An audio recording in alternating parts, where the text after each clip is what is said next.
चलो भाई देखो अब मैं क्या करता हूँ। बुलडोजर पर सुप्रीम कोर्ट बोले तो बहुत अच्छा लगता है आपको, तब तक तो आप योगी को कटघरे में खड़े हुए थे। लेकिन आज सुप्रीम कोर्ट 150 पुलिस कर्मियों को अंदर भेजने पर सवाल उठाए तो चुप, उसकी बात ही ना। जहाँ तक आपने मठाधीश की बात बोली, हम आपसे पूछना चाहते हैं सीधा सा जवाब, क्या साधु के भेष में रावण नहीं आया था? हम सभी साधु संतों का सम्मान करते हैं, जो साधु संत है उनका आदर सत्कार करते हैं, हम उनको प्रणाम करते हैं। लेकिन जो नफरत की बाजार में मोहब्बत की दुकान, तो मुझे बता दो, सनातन समाप्ति ये मोहब्बत का सामान है? सनातन बीमारी ये मोहब्बत का सामान है? रामचरितमानस पोटेशियम साइनाइड ये मोहब्बत का सामान है? रामचरितमानस को और राम मंदिर को बेकार कहना ये मोहब्बत का सामान है क्या? तो चलिए शुरू करते हैं। नमस्कार दोस्तों, जय श्री राम दोस्तों, स्वागत है मेरे यूट्यूब चैनल पे। दोस्तों आज की डिबेट होने वाली है बीजेपी प्रवक्ता शाहजाद पूनावाला और कांग्रेस प्रवक्ता तहसीन पूनावाला और सपा प्रवक्ता अनुराग भदौरिया के बीच में। दोस्तों जब शाहजाद पूनावाला और अनुराग भदौरिया ये दोनों डिबेट में होंगे तो आप अंदाज लगा सकते हो कि ये डिबेट कितनी शानदार होने वाली है। दोस्तों मेरा आपसे निवेदन है कि ये डिबेट आप अंत तक देखिए और डिबेट अच्छी लगे तो मेरे चैनल को लाइक कीजिए, सब्सक्राइब। पिक्चर चालू करो बे। तो सवाल मैं ये भी पूछूंगी कि शहजाद पूनावाला उस वक्त योगी को कटघरे में खड़े करने वाले आज डीएमके की सरकार को कटघरे में नहीं खड़े कर रहे। वो कह रहे हैं कि यार ये तो पुलिस ने किया। 150 पुलिस कर्मी यूं ही चले जाते हैं क्या कोयंबटूर के आश्रम में?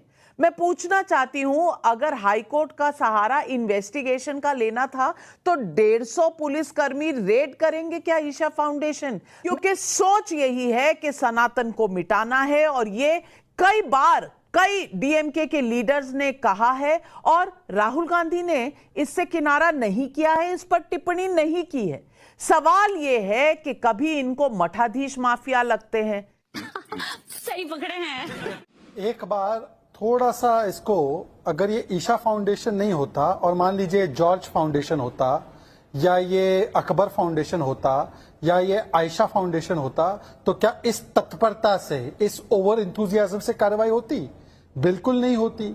और यहीं पर तो बात है कि ये सहयोग नहीं, ये प्रयोग नहीं, ये सोचा समझा वोट बैंक का उद्योग है कि सनातन को दो गाली ताकि मिले वोट बैंक की ताली। वरना बता दीजिए कि अगर ये सेकुलर एक्शन था तो ऐसे तो कई सारे अवैध कन्वर्जन्स लगातार तमिलनाडु में चल रहे हैं, किसी एक पादरी पर कार्रवाई हुई हो।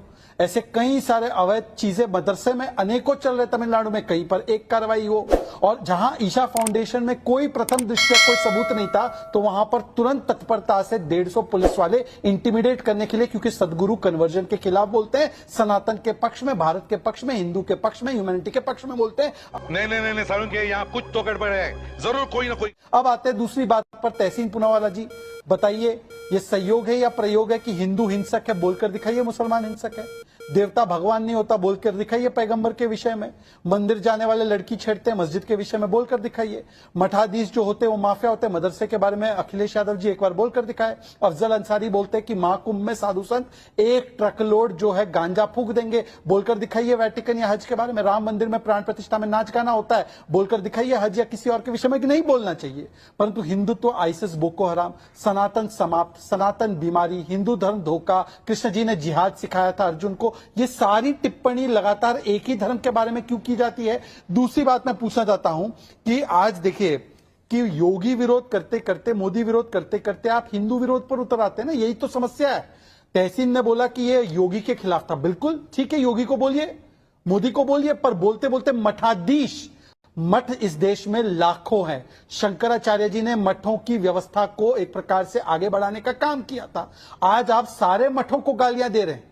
एक बार मैं बोलता हूं पूरी डिबेट में, एक ही बार, द्वारका को नाटक बोला ना, एक बार बोल दे कि कहीं पर जो मुस्लिमों की बहुत मान्यता वाली जगह है वो नाटक है, नहीं बोल पाएंगे। इन्होंने मठाधीश को माफिया बोला ना, एक बार बोल दे कि जो पादरी होते वो भी हो सकते हैं माफिया। एक बार बोल दे कि जिस प्रकार से बोला गया राम मंदिर प्राण प्रतिष्ठा में नाच गाना हो रहा था, एक बार कहीं हज के बारे में बोलने की हिम्मत जुटा दे।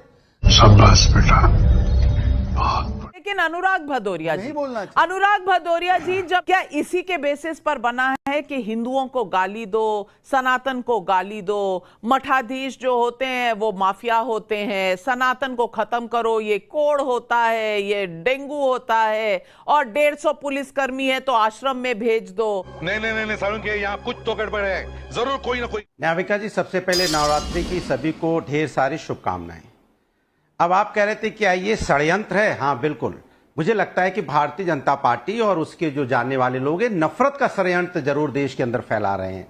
कहते हैं ना, रोज सुबह होते ही खुरपी कुदाल लेके किसान खेत में चला जाता है, हथौड़ा लेके मजदूर अपने निर्माण कार्य में चला जाता है, छात्र अपने पीठ पे बैग टांग के स्कूल चला जाता है, युवा अपना बैग लेके रोजगार पे चला जाता है। फिर ये कौन लोग हैं, ये कौन लोग आते हैं समाज के अंदर में जो नफरत का जहर बोते हैं, फिर वो टीवी स्क्रीन पे चलाते हैं? ये कौन लोग हैं, कहां से आते हैं? अबे जल्दी बोल, कल सुबह पनवेल निकलना है। यही तो नहीं समझ में आ रहा है कि जो लोग अपने काम में बिजी हो तो बिजी है, लेकिन पता नहीं कौन लोग हैं ये समाज के अंदर जो नफरत का जहर फैला रहे हैं चारों तरफ।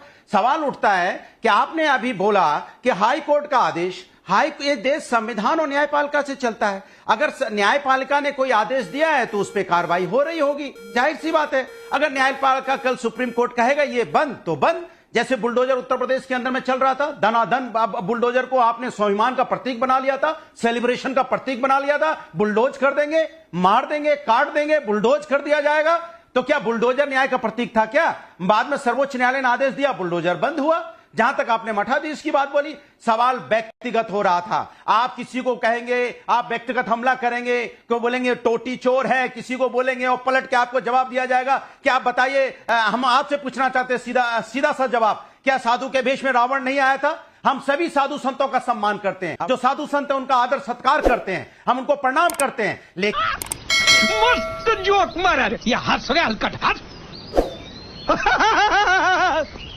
कोई कहता है मठाधीश और माफिया में फर्क नहीं होता। राहुल गांधी तो आकर कह देते हैं कि प्राण प्रतिष्ठा में नाच गाना चल रहा था, शक्ति के खिलाफ हम लड़ रहे हैं। और डीएमके जो इंडिया अलायंस में कांग्रेस की इतनी गहरी दोस्ती वाली पार्टी है, वो कभी तो सनातन का विरोध करती है, सनातन को मिटाने की बात करती है, कभी उसे डेंगू मलेरिया के साथ कंपेयर करती है, और अब सदगुरु के आश्रम में 2 महिलाओं को ढूंढने के लिए 150 पुलिसकर्मी भेज देती है हाईकोर्ट के ऑर्डर का सहारा लेकर।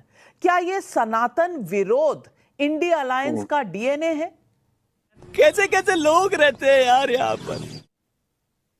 नमस्कार नाविका जी, आपके शो में शिरकत करने का मौका मिला इसलिए आपका शुक्रगुजार हूँ। पता नहीं था सदगुरु जी आज के विषय है, लेकिन सदगुरु जी को मेरा सौभाग्य, उनसे मैंने 2-3 बार व्यक्तिगत तौर से मुलाकात भी की और जो उनकी ईशा क्रिया मेडिटेशन है उसको मैंने आजमाया भी है, तो मैं उनको थोड़ा बहुत जानता हूँ। लेकिन जो सदगुरु जी पर एक्शन हुआ, वो एक्शन इंडिया अलायंस सरकार ने नहीं किया, वो हाईकोर्ट का आदेश था। इनफैक्ट मुकुल रोहतगी जी जब आज कोर्ट के अंदर खड़े थे और एसजी साहब तुषार मेहता जी भी खड़े थे, उन्होंने स्पेसिफिकली लुथरा जी जो स्टेट ऑफ तमिलनाडु के काउंसिल थे उनको कहा, मैं कोट करता हूं, we have nothing against the Tamil Nadu government, हमें तमिलनाडु सरकार के खिलाफ कुछ नहीं। ये उनको मैं वर्बैटिम कोट कर रहा हूं। एक पिताजी गए उनकी बेटियों को लेकर एक हीबस कॉर्पस के मामले में, वो सही है गलत है, सुप्रीम कोर्ट ने उसका निर्णय किया, मैं सुप्रीम कोर्ट के सामने अपना सर झुकाता हूं। अच्छा, हमको सिखा रिया है। नवरात्रि का पर्व है, मैं सबको नवरात्रि की शुभकामनाएं। लेकिन ये उसका बताना कि इंडिया अलायंस उसके खिलाफ था, डीएमके उनके पीछे की, कौन सी बात हुई, कहां से बात हुई? जहां तक लास्ट बात है, मैं एक चीज कहना चाहता हूं, माननीय अखिलेश यादव जी ने व्यक्तिगत हमले योगी आदित्यनाथ जी पर किया था, जो वहां के मुख्यमंत्री है, वो मुख्यमंत्री के दायित्व में बैठते हैं। वरना जो आज एडमिनिस्ट्रेशन है, मैं आपसे पूछता हूं नाविका जी, आज हादसे में 121 भारतीय लोग जो मर गए स्टैम्पीड के अंदर, जो उस कार्यक्रम को आयोजित कर रहा था, उनको तो बुक नहीं किया उत्तर प्रदेश पुलिस ने बाय इलेक्शन देखकर। क्या इस तरह का इंसाफ होना चाहिए? 121 गरीब लोग जो स्टैम्पीड में मर गए, क्या आप इससे इत्तेफाक रखते हो? क्या वो गरीब हमारे बच्चे नहीं हो सकते थे? गरीब है तो जो उसके लिए रिस्पॉन्सिबल, उनको बुक नहीं किया जाना चाहिए? बाजी बदल लिया साला। बुलडोजर पर सुप्रीम कोर्ट बोले तो बहुत अच्छा लगता है आपको, तब तक तो आप योगी को कटघरे में खड़े हुए थे। लेकिन आज सुप्रीम कोर्ट 150 पुलिसकर्मियों को अंदर भेजने पर सवाल उठाए तो चुप, उसकी बात ही ना करो। शहजाद नाविका नहीं बात क्यों नहीं बात अनुराग जी अब रुक जाइए, अब रुक जाइए, शहजाद जी की बात सुन लीजिए, उसके बाद बोलिएगा। जी शहजाद जी। मुझे लगता है कि बेसिक कर्टेसी हम लोग डिबेट में क्यों एक दूसरे को एक्सटेंड नहीं कर सकते कि आप मेरी बात सुनो, मैं आपकी सुनता हूं। हमने तो सुना ना, अब सुन लीजिए, 10-15 सेकंड की बात है। मैं बिल्कुल मानता हूं कि साधु का भेष धारण करके रावण आया था, तो इसका मतलब ये तो नहीं है कि सारे साधु खराब हो गए। पर साधुओं को, मठाधीशों को बोलने वाले, मैं तो कह रहा हूं कि ऐसे कई सारे पादरी है जो बच्चों का एक्सप्लॉयटेशन करते हैं, ये तो वेटिकन ने माना है। ऐसे कई सारे मौलवी है जो आतंकवाद में लिप्त है, तो ये तो सर्वविदित बात है। तो सारे मौलवियों को बोलने की हिम्मत है। वहां पर टेरर हैज नो रिलीजन, वहां पर क्राइम हैज नो रिलीजन, पर यहां पर सीधा साधु संतों पर हमला। दूसरी बात, ये जो नफरत की बाजार में मोहब्बत की दुकान, तो मुझे बता दो, सनातन समाप्त ये मोहब्बत का सामान है? सनातन बीमारी है मोहब्बत का सामान? रामचरितमानस पोटेशियम साइनाइड ये मोहब्बत का सामान है? रामचरितमानस को और राम मंदिर को बेकार कहना ये मोहब्बत का सामान है क्या? अगर है तो बोलिए दूसरे धर्मों के बारे में भी ऐसे विश्लेषण कर दीजिए। और तीसरी और आखिरी बात, देखिए इसका असली दोषी कौन है? असली दोषी वो नेहरूवियन फर्जी सेकुलरिज्म है, जिसका पूरा का पूरा तात्पर्य है कि हिंदू को तो कितनी भी गाली दे दो वो सेकुलरिज्म में जायज है, और माइनॉरिटी चाहे कुछ भी कर दे वो सेकुलरिज्म के नाम पर सब जायज है। ये हिंदू को दो गाली और वोट बैंक के नाम पर सब पूरी तरह से माइनॉरिटी के लिए पूरा खेल फरूकाबादी, यही पूरी जड़ है इसके पीछे। सही पकड़े हैं। कैसे कैसे लोग रहते हैं यार यहाँ पर। खत्म, bye bye, tata, goodbye, गया।